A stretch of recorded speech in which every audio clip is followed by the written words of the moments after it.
بسم الله الرحمن الرحيم أن الحمد لله نحمده ونستعينه ونستغفره ونعوذ بالله من شرور أنفسنا ومن سيئات أعمالنا من يهده الله فلا مضل له ومن يضلل فلا هادي له وأشهد أن لا إله إلا الله وحده لا شريك له وأشهد أن محمدا عبده ورسوله صلوات الله وسلامه عليه أما بعد فإن خير الكلام كلام الله وخير الهدى هدى رسول الله صلوات الله وسلامه عليه وشر الأمور محدثاتها وكل محدثة بدعة وكل بدعة ضلالة وكل ضلالة في النار. Today is the 8th day of Al-Muharram in the new Islamic Hijri calendar 1434. And the month of Al-Muharram is a special month in Al-Islam for a number of reasons. From those reasons is that it is one of the sacred months. So it's one of the 4 sacred months that Muslims are expected to behave a certain way, and they're expected to make the ta'zeem of this month and to be reminded of that and to remind ourselves, our families of that issue. It is also a month in which there's some special ibadat to be done, like in the 10th of Al-Muharram, where the Prophet ﷺ used to fast this day of Ashura. The Kuffar of Quraysh used to fast it in Al-Jahiliyyah. And then when he made Al-Hijrah, he found out, ﷺ, that the Jews were fasting this day because it is the day that Allah Azza wa Jal protected and saved our Prophet and our brothers who believed with and in our Prophet Musa, salawatullahi wassalamu alayhi. So our brothers from the Yahud, the Mu'minun from the Yahud during that time, who believed in the divine revelation of the Torah, Allah Azza wa Jal saved Musa from Fir'aun on this day. The Nabi sallallahu alayhi wasallam said, we have more right to Musa than they do. So we Muslims are going to fast this day. Some of the people of this ummah, they use as a dalil that the Nabi sallallahu alayhi wa ala alihi wasallam said that he fasted on Mondays and Thursdays because that was the day that he was sent and that was the day that he was born. So they say this is one of the reasons that we should do the Mawlid al-Nabawi, the Prophet's birthday, sallallahu alayhi wasallam. If this was something that was allowed in the religion of Al-Islam, why do we stop there? Musa is our Nabi, he's our Rasul, he's one of the 5 major prophets, messengers. So why don't we also do the similar celebrations for Musa, because it's the day that Allah Azza wa Jal, we came to find out, assisted Musa and he gave him the Nasr. So the point here is, the Nabi started fasting the day of Ashura, the 10th day of Muharram. And because he was the Imam of the Muwahhideen, and the one who called to a Tawheed, part of being on a Tawheed and part of being a Muwahhid is that it is lazim, dururi, wajib, fard for the Muslim to free himself from ash-shirk and the mushrikeen. He has to draw a line and he has to say, lakum dinukum waliyad din. He has to be Hanif. And as we mentioned, you brothers, that is a word that should be in your vocabulary. That Allah Ta'ala's Prophet told the people, sallallahu alaihi wasallam, or the Nabi told us in an authentic hadith, Hakin and Allah, in hadith al-Qudsi, Inni khalaqtu ibadiya kulluhum hunafa. I created all of my servants, Hanif. So a Hanif is a person who is leaning towards a Tawheed. And if he's leaning towards a Tawheed, he's leaning away from the antithesis of Tawheed. He's leaning away from shirk. It's not enough for him just to say, I'm a Muslim. He has to say, I'm a Muslim. And in saying, I'm a Muslim, he has to say, Lakum deenukum waliya deen. I don't do your celebrations. I don't do anything from the manifestations that you do that are religious or that that identify you for who you are. I'm distinct, different from you. One of the lessons that the Prophet taught us in this issue, and there were many examples that he taught us, but one of the many examples that he taught us that it is wajib, lazim, fard, dururi for the Muslim to say to the mushrikeen, lakum deenukum waliya deen, is this issue of Ashura. When the companions came, they say, Ya Rasulullah, we're fasting this day, and the Yahud are also fasting this day, and they're glorifying this day. He said, then, what I'm going to do is next year, if I live, I'm going to fast the day before it, or I'm going to fast a day after it. I'll fast the 9th and the 10th, or I'm going to fast the 10th and the 11th, and trying to be different from them in this issue that they were also doing. Allah Ta'ala decreed that the Nabi Sallallahu Alaihi Wasallam did not live the following year, so he didn't fast. But his words have been protected by the ulama of the Sunnah, the ulama of al-Hadith, and they have come to us. So from what we understand is that the Nabi Sallallahu Alaihi Wasallam tamanna, he wanted to do it. And since he wanted to do it, it's from the Sunnah, although he didn't do it. It's from the words that he instructed. If I live to see next year, I'm going to fast the day before along with it, or a day after it along with it. So today is the 8th.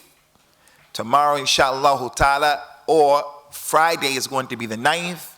Ashura is going to be the 10th. And Sunday is going to be the 11th. So it is highly recommended, inshallah ta'ala, that we pay attention and we focus on the issue of Al-Ashura, which is going to be on a Saturday. So those of you who want to fast Ashura, you can fast Ashura by yourself. But the best way of fasting it is in following the complete tawjih and nasiha and wasiyah of Rasulullah sallallahu alaihi wasallam, fasting Friday and Saturday, or fasting Saturday and then Sunday. And no doubt, there are some hadith that there's a prohibition about fasting on Friday. In Islam, it's not permissible for you to fast on Friday just by yourself. I'm going to fast on Friday because I don't work on Friday, because this is the day of the Jummah. It's the best day that the sun came out, so I'm going to fast on Friday. The Nabi told the people, sallallahu alaihi wasallam, don't fast on Friday by yourself. If you're going to fast on Friday, fast the day before or a day after. So since Ashura is on the Saturday, it's no problem. You can fast Friday and you can fast that Saturday. There's another hadith that some of the ulama of al-Islam, they said that it was an authentic hadith, and there's some ikhtilaf. And I tell you people, as students of knowledge, as Muslims, you can't be satisfied with I'm just going to be a Muslim and that's it. Because the more you leave yourself as, I'm just being a Muslim and that's it, I take it as it come, the more confused you may be in your religion. The less precision you'll have in your religion. The more you dedicate yourself and commit yourself to learning, the less confused you're going to be, inshallah. None of us are ulama, so all of us are faced with challenges. We're going to do the best that we can do. We're students of knowledge, everybody here. But the one who says, I'm never going to read, I'm just going to leave myself like that, I'm just going to be like that, like the elder person, he's an elder from amongst us. He doesn't want to become computer literate. I have a grandmother, she's 97, still pretty strong. I talked to the other day when there was going to be a hurricane in America. I said, grandmother, go on the internet, Skype, I want to see you. She said, I don't want to deal with that Skypey, honey. Because she doesn't want to deal with, she just doesn't leave herself like that. That's okay, that's the dunya. But in the deen, don't leave yourself like that. Try to learn as much as you can learn. Because the more you learn, inshallah, the more you learn, the less confused you are. The less you learn, the more confused you are, and the more you are going to find yourself being at the whims of people who are around you, who you have to ask questions to, and so forth and so on. So we all have to be students. And the reason why I'm saying this is, as Muslims, as students, there's ikhtilaf in issues. And if we have knowledge about ikhtilaf, we know how to have the adab and the akhlaq. We know what kind of ikhtilaf to be easy with our opponent on, and we know which type of ikhtilaf has no consideration regarding it, and we're going to take a position. You can't come and say, for an example, this is just an example, the hadith that I'm about to mention to you, that some people said is authentic. The Nabi, he says, sallallahu alayhi wa sallam, la tusumu yawm as-sabt illa fima ifturida alaykum. Don't fast on Saturday. Don't fast on Saturday, except what is wajib. So if you don't have a wajib fast like Ramadan, the lady is making up a day in Ramadan, so you can fast on Saturday. A person said, I take an oath to fast for a week straight. If this happens, that happens. It's wajib now for him to fast. If it's not wajib, you shouldn't fast on a Saturday. There are some scholars who authenticate that hadith, and other scholars who say it's not authentic. So whether the Saturday is Ashura or other than Ashura, their opinion is, don't fast. Don't fast. But the person says, okay, no problem. I'm going to fast on Friday, so now Saturday is wajib upon me to fast. So if Saturday is Ashura and I fasted on Friday, now it's wajib, no problem. But if I fast Ashura and I'm going to fast this Saturday, Ashura and Sunday, that scholars say, don't fast. Now that's a position of the ulama. I hope you brothers understood what I just mentioned. That hadith, some of the ulama say is authentic. That ikhtilaf, if this brother holds that opinion, I'm going to respect him. But that ikhtilaf is not like the ikhtilaf if someone came and said, some of the people say that the Nabi is hazir nazir. Some of the people say that the Prophet ﷺ's birthday is permissible. You can find that. You can't say this ikhtilaf here. It's ikhtilaf, but it's not the ikhtilaf that we're going to consider. And the only way we'll be able to determine these issues is the more knowledge you have, the more knowledge we have, the more understanding we have, more comprehension we have, we'll know how to deal with these issues. So we want to advise you brothers and you sisters to be aware that Ashura is on Saturday. And the full and best issue is to fast on Friday and Saturday. If you fast on Friday and Saturday, there's no problem. You're safe. No problem concerning the ikhtilaf. If you fast only on Saturday, then some of the scholars took that position. If you fast only on Friday, Saturday, and Sunday, some of the scholars took that position. But we just wanted to give you that information. As for what we want to talk about today, the next few minutes, sorry for starting late. Part of what we want to talk about is in the month of Muharram, from what happens in this month is that the pilgrims go back to their homes. The Nabi said, sallallahu alayhi wa ala alihi wa sallam, al-mujahid fi sabilillah. He says, sallallahu alayhi wa sallam, al-hajj wal-mu'tamir. Al-hajj wal-mu'tamir. Waftullah. Da'ahum fastajabu lahu. وَسَأَلُوهُمْ فَأَعْطَهُمْ. He said that the people who make Hajj and Umrah, anytime you make Umrah, and anytime you make Hajj, the Nabi said that those people who make Hajj and Umrah, they are the delegation of Allah. Like in Palestine right now, they're killing our brothers and our sisters. Not our brothers from the Jews, they are the enemies of Allah. They're the enemies of Allah. Those ones, we say to them, Lakum dinukum waliya deen. And we ask Allah Ta'ala to give them ta'leeb and to pay them back for what they're doing to those defenseless people. The United Nations sends a delegation to Palestine in order to solve the problem or just to talk nonsense. That delegation, when that delegation goes to Palestine, the Jews are going to protect them. The Jews are going to take care of them because they're the delegation. Any delegation that goes somewhere and travels in the earth, a company sends a delegation to another company. They're going to respect the delegation. So one of the best delegations is the delegation of pilgrims. When they leave this area and they go to Mecca and they perform Hajj and Umrah, they're representing us when they go there. So they're special. They're representing us. They went there. So although we didn't go, people who we knew, they went. And that gives us some honor. That gives us some izzah, some sharaf. So from the ahkam of Muharram and from the fada'il of al-Muharram is that the delegations come back. So when they come back and they're back in our company and they came back safe and sound, that's a big thing in al-Islam. It's not a small thing.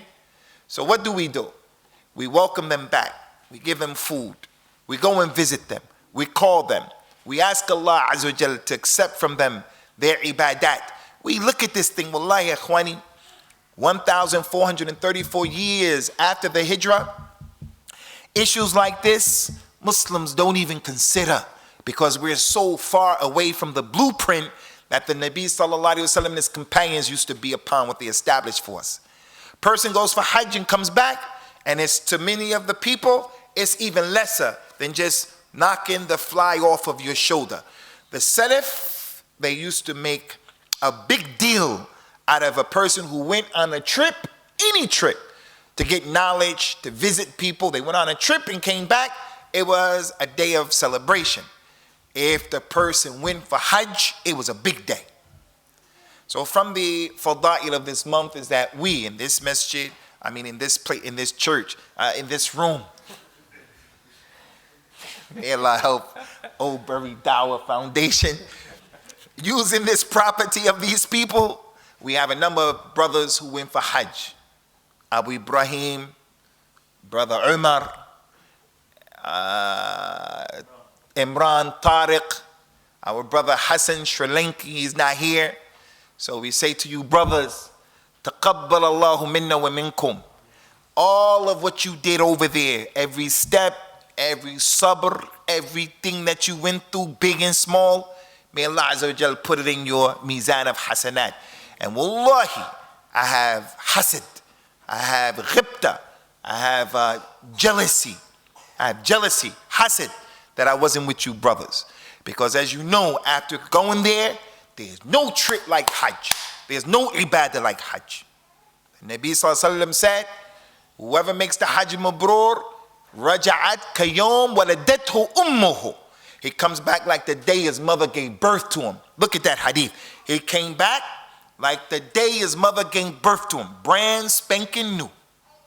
So if they come back, we hope that they came back with the reward. And that's one of the reasons why we rejoice. Because they're not like us. They came back from Hajj. And there may be a situation where this guy is he's in a case where he's starting with a clean slate. May Allah Azza wa Jal forgive us and forgive all of you. And may He Ta'ala accept from our pilgrims all of what they did. Concerning my topic today and my advice today, Ikhwani, is surrounding another word like hanif that we should know. It's a concept that we've heard before. Just want to shed a little light on it. It comes to us from the hadith of the Nabi sallallahu alaihi wasallam. That's from the proof of his nubuwah. It's from the ilm al-ghayb that he had.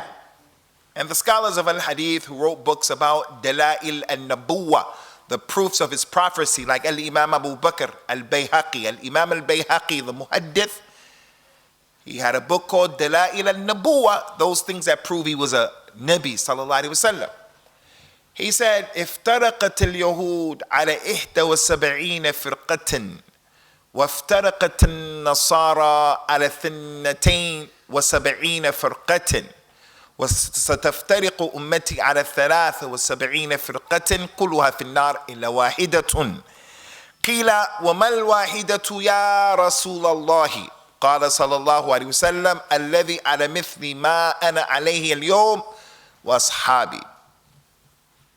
He told the people that the Jews broke up into 71 sects, The Christians broke up into 72 sects, and my ummah is going to break up into 73 sects. All of them are in the hellfire except one. The companions could have just remained silent and just been regular Muslims. They heard the hadith and they could have just left it like that. 73 sects, all of them will be in the hellfire except one. But the companions, from their sunnah, from their tarbiyah that they received from Rasulullah sallallahu alaihi wasallam, was if they heard something, they were thirsty to find out more. They wanted to know more. They wanted to be on al-bayyina. They said, Ya Rasulullah, the 73 sects that will be destroyed from this ummah, we don't want to be from any of them, but let us know which one of those 73 will be the saved one, will be the okay one.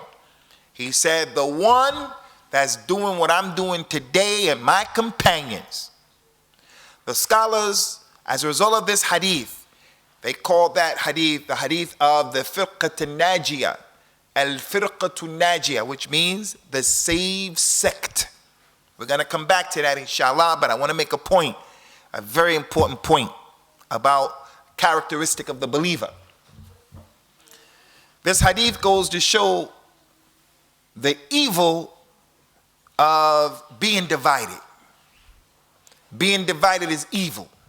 In your own homes, the son not getting along with the father, the son not getting along with the mother or the brother or the sister, the mother and the father not getting along is shar, is evil inside of our own homes. Our extended family, our relatives being divided and hating each other, it is evil, shar. In our masjid, it's evil. The Palestinians are suffering from what they're suffering from, and one of the main reasons for that is the divisions of the Muslims. There are some Muslims who believe they deserve it. There are some Muslims who say, I don't care. There are some Muslims who give the Israelis information about what they need to know to bomb strategic, sensitive places with Hamas and so forth and so on. We're divided. Division is evil. In Al-Hajj, it is the sunnah of the Prophet sallallahu alaihi wasallam that when the people in Mina, they should just pray 2 rakats every day. Salat al-Dhuhr, Salat al-Asr, Salat al-Isha, 2 rakats. But during the khilaf of Uthman radiallahu anhu, Uthman prayed Dhuhr 4 rakat, and that was against the sunnah.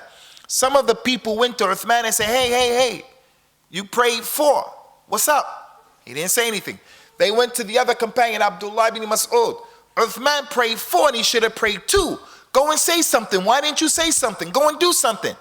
Abdullah ibn Mas'ud, the scholar from the companions, when those people came to tell him, go say something to Uthman. Go get him right. Set him straight. He said, Naam, you're right. Praying 2 is the sunnah.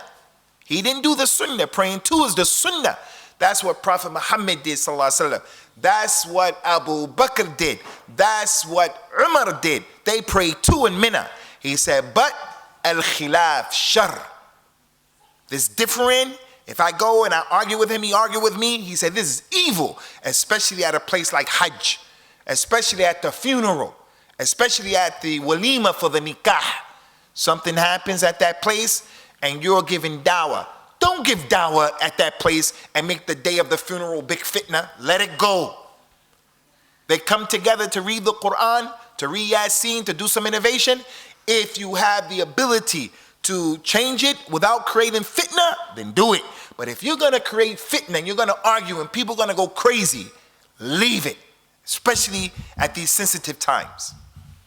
So the point, ikhwani, is ikhtilaf and at-tafarruq, being divided, is evil. And it's not from the characteristic of the Muslim. Before I get back to the firqat al-najiyah, inshallah, listen. The Nabi said about the believer sallallahu alaihi wasallam, and mu'min lil mu'min kal bunyan yushuddu ba'dahu ba'da. The believer to the next believer is like a solid cemented structure. Each one of them solidifies the other one. Like this wall right here has paint on it, you can't see. This is an ibara of cinder blocks. One block, the next block, the next block. You put some mortar between it, and then you paint it. You can't even see. That's how strong it is. It looks uniform.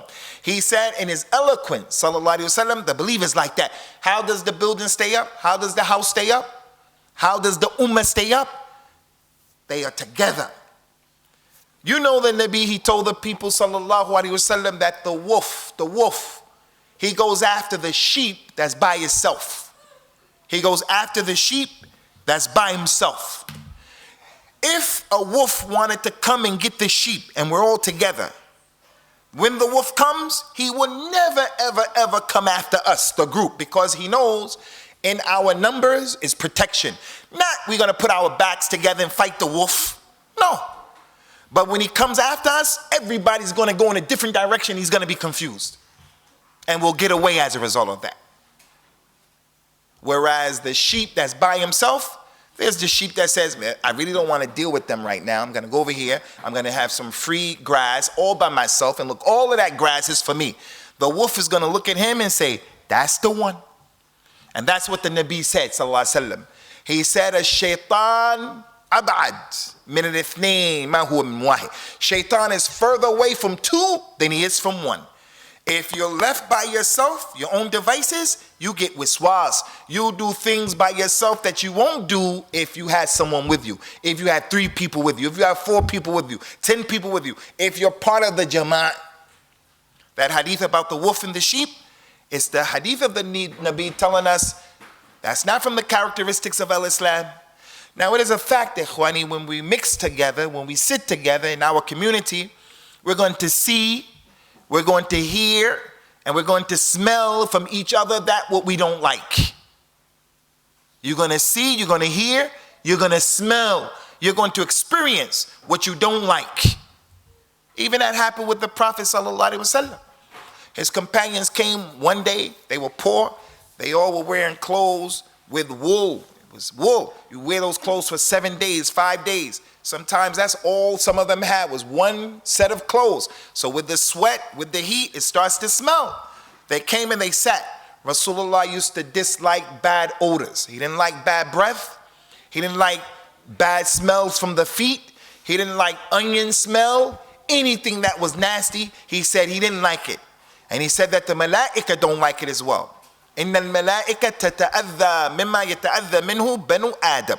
The angels, they are bothered by the same things Bani Adam is bothered by in terms of nasty smells. When they sat in his presence, he could smell an odor.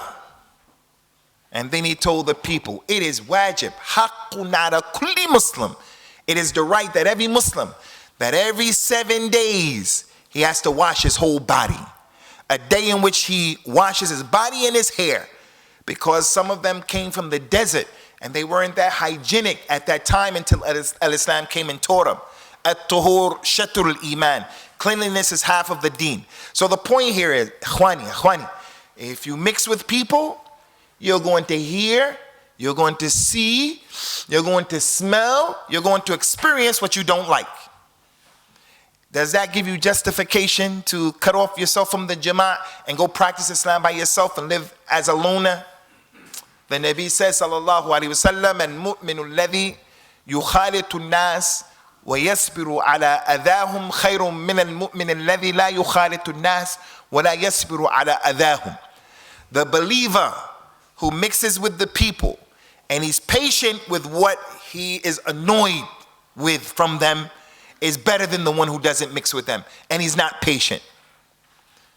So you have to be patient. And that hadith again, it goes to show we have to be together. Before I explain what I want to talk about concerning the firqat al-najiyah, inshallah, one last hadith, and there are many hadith. The Nabi made it haram. He said, Zahid, Umar, he said to us, لا تباغضوا ولا تحاسدوا ولا تدابروا ولكن كونوا عباد الله إخوانا لا يحل لمسلم يهاجر أخاه فوق 3 ليال. He said, don't be angry with one another. Don't get mad and upset with one another the way we are with our parents and them with us, our wives and with it. Don't do that. He said, and do not have envy of one another. Envy is a destroyer. He said it is the halaqa, it is the cutter. It's not the thing that will cut the hair. He said it will cut the deen. He called it the razor. Al-hasad is the razor. He said it's not the razor that will cut your hair, it's the razor that will cut your deen. It'll cut your hajj. It'll cut your salat. It'll cut your sadaqah. And then the last one he said, وَلَا تَدَابَرُوا. Don't turn away from each other and abandon each other. Don't do that. He said in this hadith, it is not permissible for a Muslim to boycott his brother for more than 3 days. For more than 3 days. That's another of the many ahadith that shows we have to be together. قال صلى الله عليه وسلم من هجر أخاه فوق من هجر أخاه سنة فهو كسفك دمه. Anyone who boycotts his brother for a whole year, it's like he shed his blood. There are people who cut their mothers off for more than a year, cut their aunties off for more than a year. The point, ikhwani, is all of these hadith, they point to and they show one of the most important messages of Islam: unity. Unity, being together. Being together. Every time we have the ability to be together in something, even if I differ with you in other things, every time I have the ability to be together with my Brewi relatives. I'm not a Brewi, I don't support Brewiism, but they're my relatives, uncles, aunties, cousins. And what I have the ability to be united with them and together with them, I should do it. But I'm not together with them for the sake of being together in things like our religion. I can never acquiesce and please and appease them in kufr and shirk and bid'ah. La, I'm not saying that. I'm saying one of the most important messages of Islam is unity. And that unity, it has its fiqh. It has its fiqh. Because from the minhaj that we are upon is that sometimes we should boycott people. We should boycott sinners. We should boycott people of innovation. We should boycott people who do certain things. That's from our religion. But it has its rules and regulations. Now back to the firqat al-najiyah. It's called the firqat al-najiyah, ikhwani, because that will be the group of people who will be saved Yawm al-Qiyamah from amongst the other 72 sects. The Prophet called them as well, sallallahu alaihi wasallam, the At-Ta'ifa al-Mansura, the group who will be saved. They will be saved and protected. Mansur is to be helped. He said in a hadith, sallallahu alaihi wa ala alihi wasallam, لا تزال طائفة من أمتي على الحق منصورا لا يضرهم من خذلهم ولا من خالفهم حتى يأتي أمر الله وهم على ذلك. There will never cease to be a group of people from my ummah who will be helped, protected, maintained. They will have the nasr. He said it doesn't matter. They will not harm them. Those people who try to trick them or those people who are in opposition to them. So one of the names of that group, of the firqat al-najiyah, is the Ta'ifa al-Mansura, the saved group. Saved from what? Again, saved from being from the 72 groups that go into the hellfire. Helped from what? Helped from the stuff that people who are not on the same thing that they're upon, what they try to do in terms of getting them to slip off of the mark or getting them to fall into that which is against what Allah Ta'ala legislated. So that's two synonyms. At-Ta'ifa al-Mansura and al-Firqat al-Najiyah. There's another name for that group, and that is what the Prophet called sallallahu alaihi wasallam al-Ghuraba. Al-Ghuraba, from the word gharib. Al-Ghuraba. He says sallallahu alaihi wasallam, in al-Islam bada'a ghariban wa sayaudu ghariban fatuba lil-Ghuraba. Qila wa man ghuraba'u ya Rasulullah? Qal alladhina yuslihuna inda fasad an-nas. He said, verily Islam, it came as a stranger, gharib, and it's going to return as a stranger. After 1,434 years, the sunnah is going to be innovation. And the innovation is going to be the sunnah. That's how it is today. The Mawlid of the Nabi sallallahu alaihi wasallam to many people is the sunnah. That's the religion. And if someone tried to change it, the Muslims will be against him. The mihrab in the masjid, the mihrab, you cannot build a masjid. Oldbury Islamic Foundation, they're going to get a masjid, inshallah. When they get that masjid, they're not going to waste any money, 500, 600, 1,000 pounds. We have to make a mihrab because that mihrab is not from the sunnah, not that way anyway. So the point here is, if you come and you say to the Muslims, hey, this mihrab, the way it is in the masjid, that's not the mihrab in the Quran. كل ما دخل عليها زكريا المحراب وجد عندها رزقا. Every time Zakaria went into Maryam's chamber, her mihrab, he found she had food. So the mihrab is in the Quran, but it's not that mihrab by the qibla in the masjid. The adhan in our masjid, making the adhan at the minbar. It's from what the scholars of Islam say. Don't do that. So there are a lot of things that have become the religion today. If you come and you change it, the Muslims will say, hey, you're tampering with the sunnah. So the Nabi, he said, al-Islam began strange. It's going to come back as a stranger. So Jannah for the ghuraba.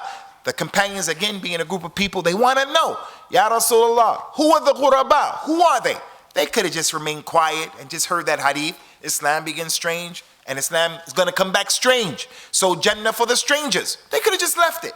But they say, Ya Rasulullah, who? Who are the strangers? Because they want to get al-ilm. They were tulab al-ilm. Who are the strangers? He said the strangers are those people who they rectify the affairs when the people mess them up. They give advice. They give nasiha in the best way. They make al-amr bin ma'ruf, al-nahyu al-munkar in the best way, with knowledge, with fiqh, with considering the goals and the objectives of the religion, the masalih and the mafasid. Anyway, ikhwani, the point here is al-furqatu najiyah, al-ta'if al-mansura, al-ghuraba, all of them are synonyms. That hadith that I mentioned to you, لا تزال طائفة, there won't cease to be a group. That hadith is mutawatir. A lot of companions narrated the actual hadith itself, but the meaning is also mutawatir. A lot of people narrated the different meanings because all three of these have the same meaning. They're just synonyms. Number 4, ikhwani, number 4. When the scholars of Islam who we respect, we honor, and we love, ulama of al-hadith like al-Imam Abdullah bin Mubarak, like his contemporary and his friend and his brother Ali al-Madini, before the Abdullah bin Mubarak and Imam Ahmed, Ali al-Madini, when they used to say the hadith that I just mentioned, they used to say, if these people are not Ahlul Hadith, then I don't know who they are. If they're not Ahlul Hadith, then I don't know who they are. So Ahlul Hadith is one of the 4 synonyms that mean the same thing. Those people were following the correct way in which the Prophet sallallahu alaihi wasallam made a blueprint for the people to save themselves from being from those who are on those groups that will be in the hellfire. Like the group on Saturday, the Rafida from the Shiite, who are going to be hitting themselves and cutting themselves, and they're in a perpetual state of mourning for Al-Hussein. There's no mourning in Al-Islam for more than 3 days. The wife is allowed to mourn her husband for 4 months and 10 days. If a person's mother died, my wife's mother and her father died, in 2 days, in the span of 2 days, they died. May Allah Ta'ala have mercy upon the Shatima, the Sheikh, have mercy upon his wife as well. In 2 days, they died. That lady, my wife, her brothers, her sisters, they are expected after the death of the mother and the father within 2 days. And Allah said in the Quran, لا يكلف الله نفسا إلا وسعها. Allah doesn't burden you beyond your ability. Within the span of 3 days for both of them, 6 days altogether, however they died, 3 for her, 3 for her, 3 for him. After 3 days, they have to snap out of it. Doesn't mean like now, today, 2 weeks after that incident, my wife can't be sad. She thinks about something and she just starts crying. That's okay. That's halal. Allah put that in the heart of the human being. But she can't be incapacitated. She can't be rendered where she can't do anything. She has to get up and move. So how are you going to continuously every year mourn Hussein? Where is that in the religion? That's not from the Aqidah of the Firqat al-Najiyah, the Ta'if al-Mansura, from the way of the Ghuraba, the way of Ahlul Hadith, from the way of Ahlul Sunnah wal Jama'ah, from the way of As-Salafiyah. None of that is from our religion. None of that. In the case of the wife, it's permissible for the wife to mourn her husband for 4 months and 10 days, showing the significant haqq or huquq that the husband has over the wife. But the point that we're trying to make here, Ikhwani, the point that we want to make it crystal clear, is that statement of the Nabi Sallallahu Alaihi Wasallam, we all have a religious responsibility to make jihad and ijtihad, to make as much effort that we can possibly make and coming to learn these terms and learning what the terms represent. What do they mean?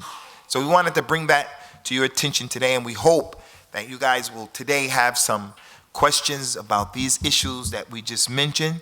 Hopefully some robust discussion in the next 10 or 15 minutes that we have in the next 10 minutes before we wrap this up. Again, let me tell you those terms again. Al-Firqat al-Najiyah, the saved sect, based on the hadith of the Nabi, 73 sects. They're saved from punishment, Yawm al-Qiyamah.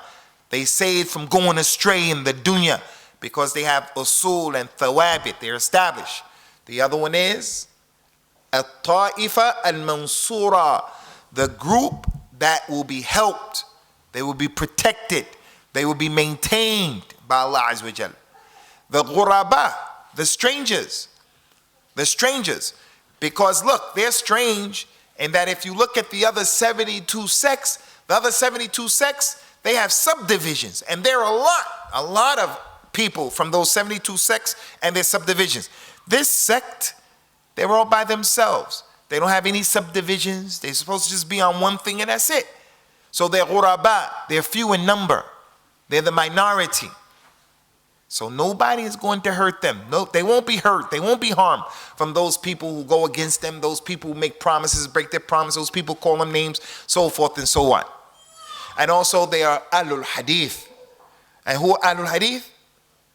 Ahlul Hadith are the people who work by Al Hadith, whether it's Hanafi, Shafi'i, whatever he happens to be. If the Hadith comes to him, then that's his religion, that's his madhab, that's what he's going to do. They're Ahl Sunnah wal Jama'ah, and they are the people who are on As-Salafiyah. So I hope that is clear to you brothers and you sisters, inshallah. Without any further ado, you brothers can ask if you have any questions, inshallah.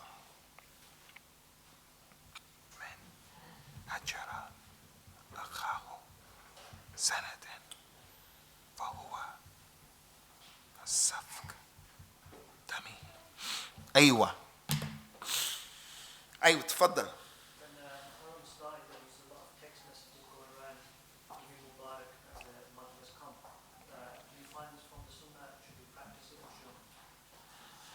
Concerning the issues of greetings in the deen of Allah subhanahu wa ta'ala,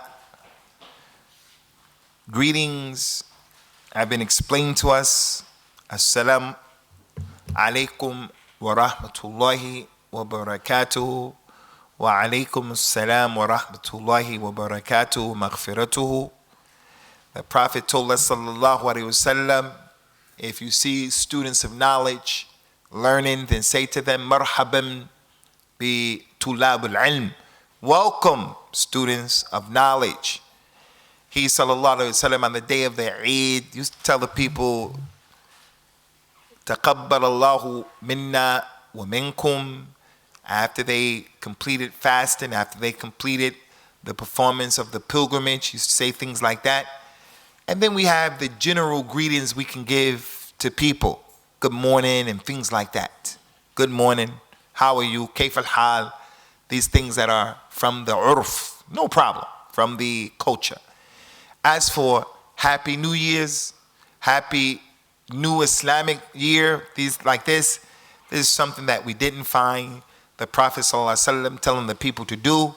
And this is something we didn't find his companions upon. This is something we didn't find the ulama of Islam, past and present, upon it. As a matter of fact, Al-Imam, the Sheikh, he died a few years ago, Sheikh Bakr Abdullah Abu Zayd. He wrote a book about the A'yad of the Mushrikeen. That's the name of his book, A'yad al-Mushrikeen, the Eids of the Mushrikeen, in which he said, based upon some of the statements and positions of people of the past, saying these types of greetings, Happy New Year and so like that, Happy Mother's Day, Happy Father's Day, that all of this is from the muhdathat in the religion.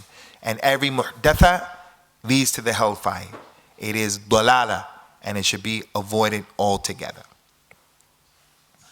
Any more questions? Ikhwani fillahi. Is it from God extremism not to pray in the Prophet's masjid because there's a grave in it? Is it from al-ghulu not to pray in the Prophet's masjid sallallahu alaihi wasallam because there's a grave in it? Allahumma naam. That's from the ghulu. And there's also a person he's mahroom. He's been prevented. His fiqh is saqim, sick fiqh.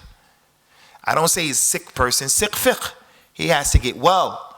He has to get ilaj. Because that fiqh is saqim. He doesn't know, it's jahl.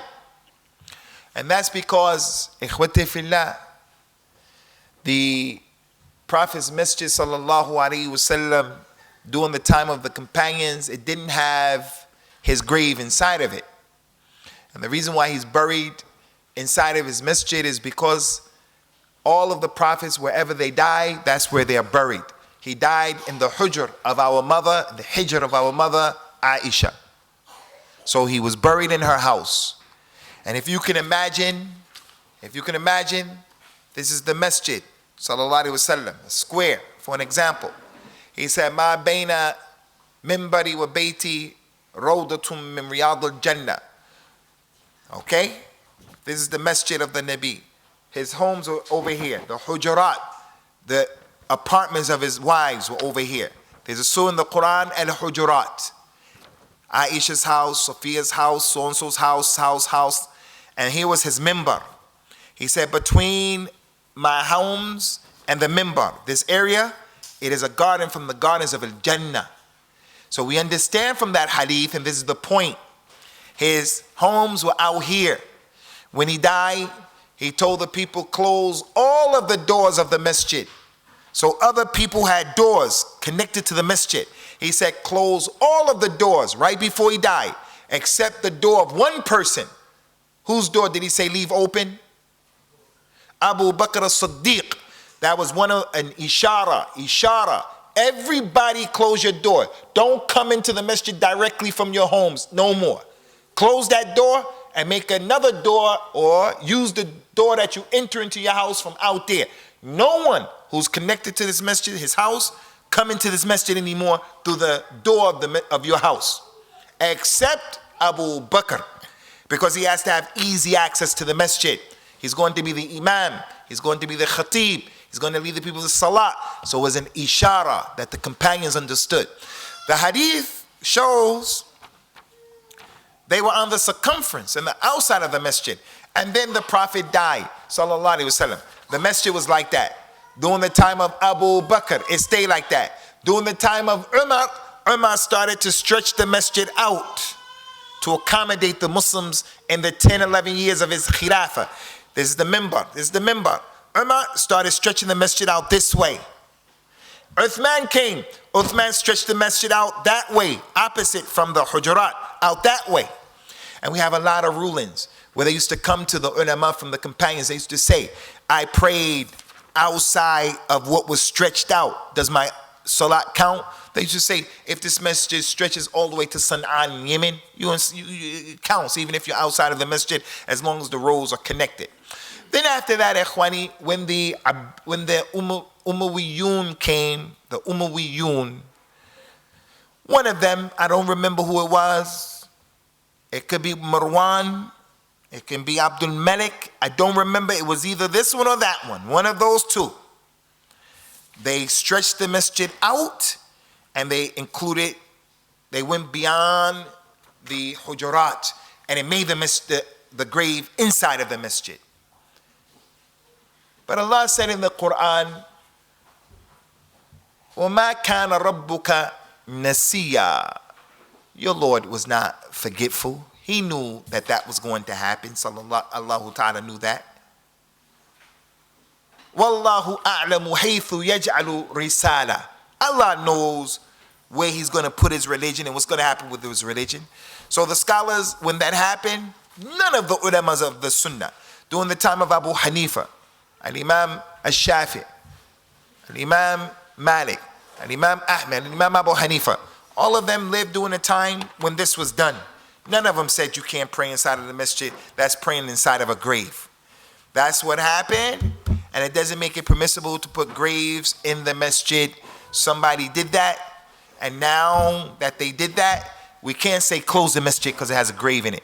So you pray in that masjid because the kalam of the Nabi sallallahu alaihi wasallam telling the people that salat in that place is 1,000 rewards. Wallahu a'lam. Naam, akhuna, all the way in the back. So. Talk about unity. If a brother takes out a legal injunction against you, stopping you from visiting him, seeing him, have any relationship with him, how do you try to rectify that issue? You take a legal injunction against him, go and see him, you meet him, you see him. Someone may take a legal injunction out to stop someone from seeing someone else. The wife may do it, the husband does it against the wife, people do it against each other. First, if the person had a real legitimate reason to do that, then it's a big problem for the one who the injunction is being taken out against because of the hadith of the Nabi sallallahu alayhi wa ala alihi wa sallam. Inna min asharr an-nas man yatrukuhu an-nas ittiqa sharruhu. From the worst people are the ones who the people abandon him and they avoid him because of his evil.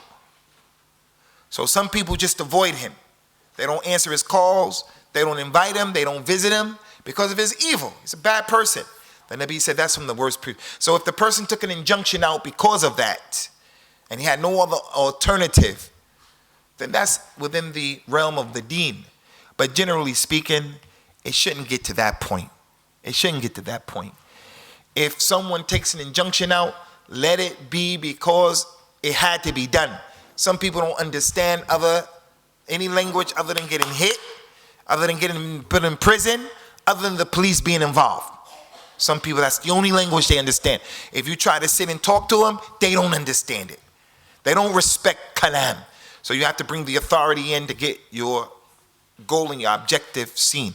But that should be the last step, to take an injunction out on someone, because again, it's showing a breakdown of that unity. It's showing a breakdown of that unity. And before we go to the kuffar, we should be able to go to our elders. We should be able to go to each other in order to sort these issues out. But again, sometimes you can't do it because people only understand that language when the police get involved. Some people are like that.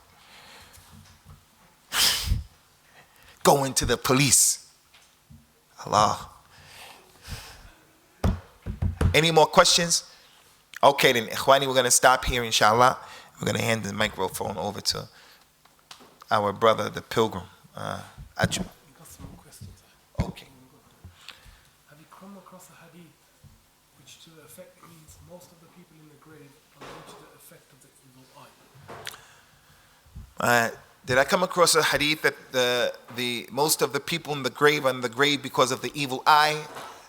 Allahumma la.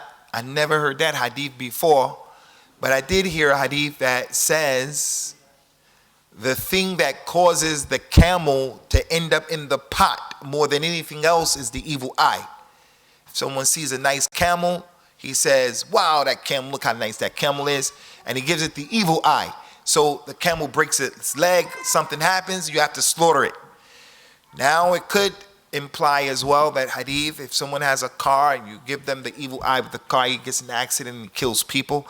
But this hadith by itself, most of the people in the grave because of the evil eye, I never heard of that hadith. Maybe some of the other muhaddithin from al-hadith in the audience from the Lajnat al-Na'ima, maybe some of them know, but I don't know. That's true. Some people of ilm, some people of ilm, how the hadith of 73 sects is da'if due to some deficiency in the isnad. Even with Sheikh Nasruddin Albani, it forms as hasan. What do you know of the checking of this hadith? Now, some people hold that this hadith is or not authentic, the hadith of the 73 sects. What I know is that there are multiple narrations of this hadith of the Nabi sallallahu alaihi wasallam.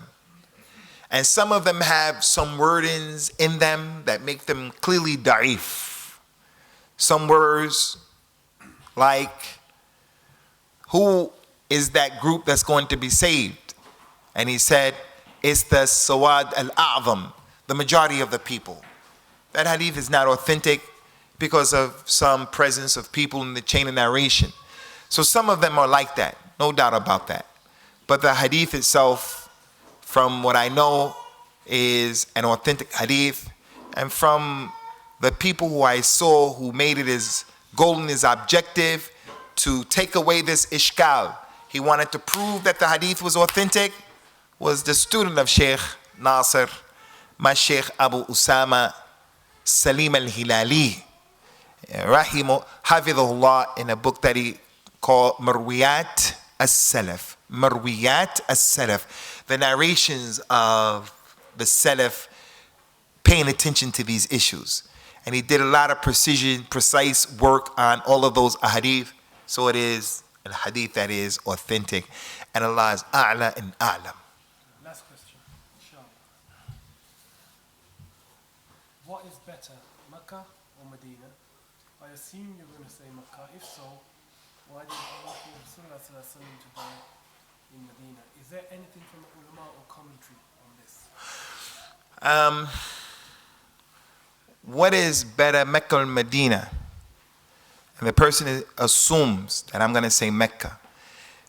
They say in America, don't assume, because if you spell that word assume, if you spell that word, I think he knows where I'm going, so I'm not going to say that. But everyone else looks like puzzled on their face. I won't say the rest. Don't assume. There are ulama who have ikhtilaf in this issue. Great scholar of al-Islam, al-Imam al-Fakahi, the fruits, from the fruit, fawakiha, al-Fakahi. He has a book called Akhbar Mecca, the news of Mecca, from way back in Jahiliyyah time, all the way until the man was living. And he brings the different narrations about the history of Mecca. And in that book is the chapter about what is better, Mecca and Medina.